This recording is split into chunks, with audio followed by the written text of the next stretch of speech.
Hello students, history lecture, chapter 10, colonialism and the countryside.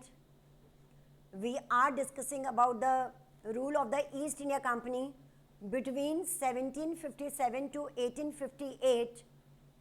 In this chapter, we are discussing about the officials of the East India Company on one hand, and on the other hand, we are discussing about the zamindars, about the landlords. Today, we will also talk about the sahukars who used to give credit to the peasants and how they were deriving money from them by an exorbitant interest rate. Today, we will discuss that how the Paharis and the Santhals, these were the two peasant communities, hunter-gatherers. They were living in the country. Particularly, we are talking about the Rajmahal Hills. We are talking about Bengal. We have so far talked about North Bengal. We are discussing about how the company, they are deriving money from the country, and how the government sitting in England, they are getting all the news. They are getting all the news about the incidents happening in the country through their newspaper, London News.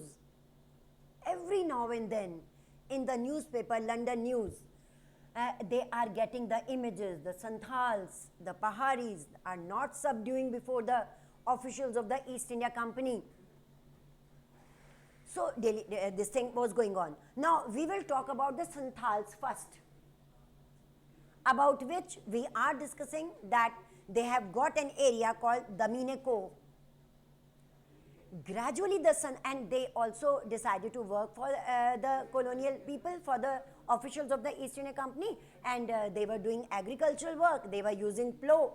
They were also clearing forests for the officials of the company because they wanted the forest areas, wood, etc., forest produces. So they were doing all these things. But gradually the Santhals realized that they are not happy because gradually their land has been inhabited by the zamindars. So first of all, they turned against the zamindars. Moreover, I told you that taxes were to be paid by them. They were burdened with the taxes because the aim of the company was to derive money. So in the areas where Santhals were doing all these activities, they were carrying on their livelihood, they were doing agriculture, zamindars were there. Gradually they saw that even the Damine Ko, that was reduced, that were getting reduced day by day. So there was Santhal revolt in 1855 and 56. They revolted at many places. They revolted against the zamindars. They revolted against the wrong policies. Everywhere revolts, see, they were not so educated. They were not having a particular arms and ammunition, etc. But even then, in your NCERT chapter, you can see the images have been given. The Santhals, they are facing even the sepoys. SEPOY, sepoys is a word that is used for the policemen, for the people who were made to look after the law and order in India during the colonial rule. So they are facing them with their traditional tools, with their traditional weapons. In the newspaper London News, all these incidents was visibly, they were given to the British officials sitting in England and the government sitting in England. And they were also worried that all these things are defaming their picture, they are defaming their image in the world. However, the Santhal revolt was led by a leader, Sidhu Majhi. He was the leader of the Santhal. These are such names you have to learn, students, although they are typical, but you have to learn, and moreover the name because it suits them, because it was a community. So Sidhu Majhi, he led the people. He was the leader of the Santhals, and they were against the zamindars. A big revolt took place, and after that they demanded that Damine Ko, which was reducing day by day, it should be given to them.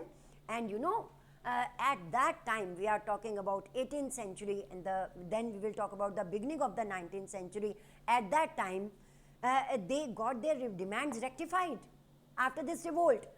They got the area which is today Bhagalpur and Birbhum. This area was carved out, and 5,500 square miles area was declared as Santhal Pargana.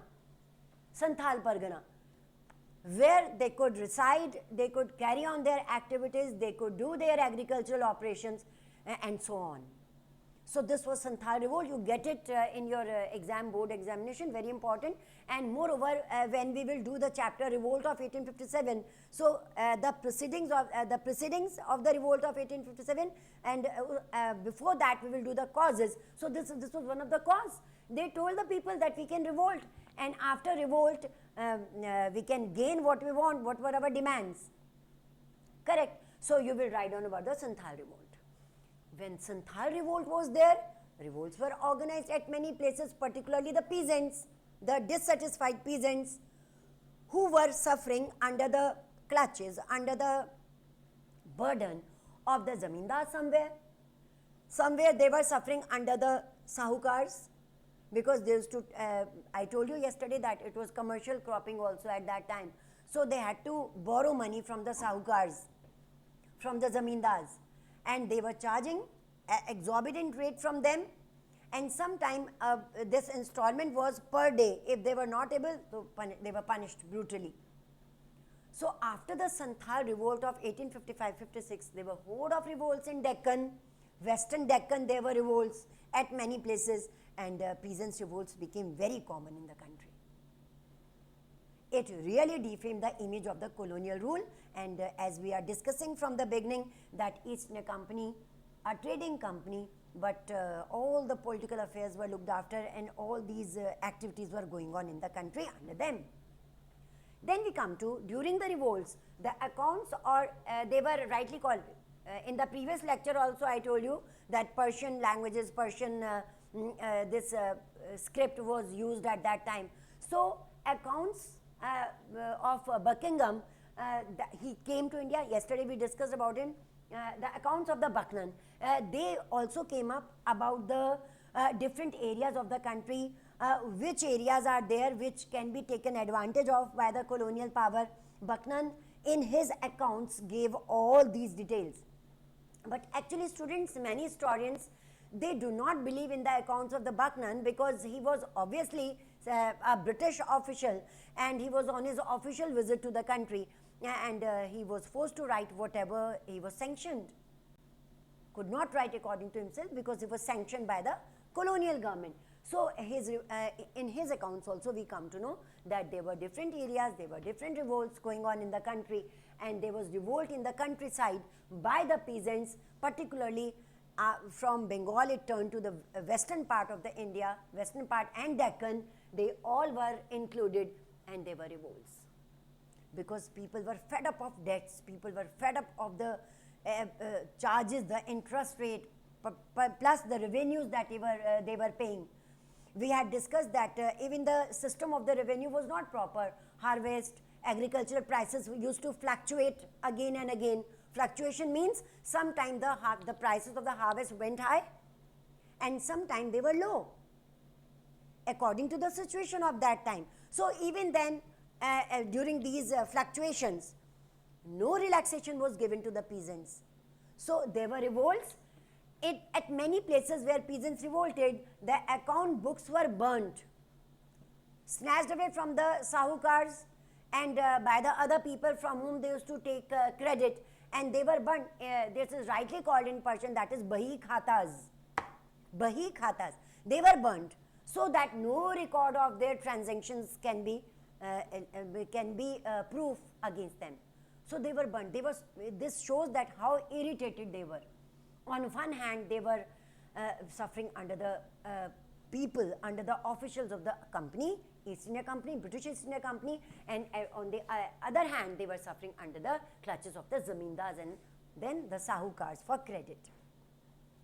The question arises that what made them to become so irritated? What made them to revolt everywhere? Deccan, Rajmahal Hills, the revolts, series of revolts that led to finally 1857 revolt, the first mutiny, the first war of independence, the mutiny among the soldiers and other sections of the society. So this was because we had already discussed the permanent settlement, that a fixed amount to be paid to the Britishers, and zamindars, they used to grab money from the peasants kept with them the extra money, and only a fixed amount of money was to be paid to the British, to the company. So this enraged the people. Enraged means they became angry. This enraged the people, the hill people, the peasant community, they were enraged. And then came up the permanent, the Rayatwadi system, because permanent settlement, even Britishers realized that instead of we are getting benefit, zamindars and landlords are getting benefit of the permanent settlement, because they are becoming richer day by day. And I already told you that the Britishers, they never wanted that any Indian section could become richer than them, than those people. So it was abolished. Then again Rayatwadi system, there was not much difference, because previously peasants were paying their revenue to the zamindars, and now they were directly made to pay it to the British officials, companies official. So the thing was the same. They were exploited, and sometime during the fluctuation, when the harvest failed, when the crops were not up to the mark, they could not pay the revenue, no relaxation was given to them. So there were revolts, there were accounts of David Richards, and he says that on one hand all these revolts were going on in the country by the peasants in different places, and at the same time there was cotton boom. After the American Civil War, this cotton import declined, and then Britishers decided to use Indian cotton, because India had been the home of cotton. So raw cotton to be sent from India to England and the other parts of Europe, other parts of the world. So all these disturbances were going on in the country by the peasants, by the hill people, etc. Meanwhile, there was a cotton boom. The cotton growers now, they were to supply all the conveniences to the company.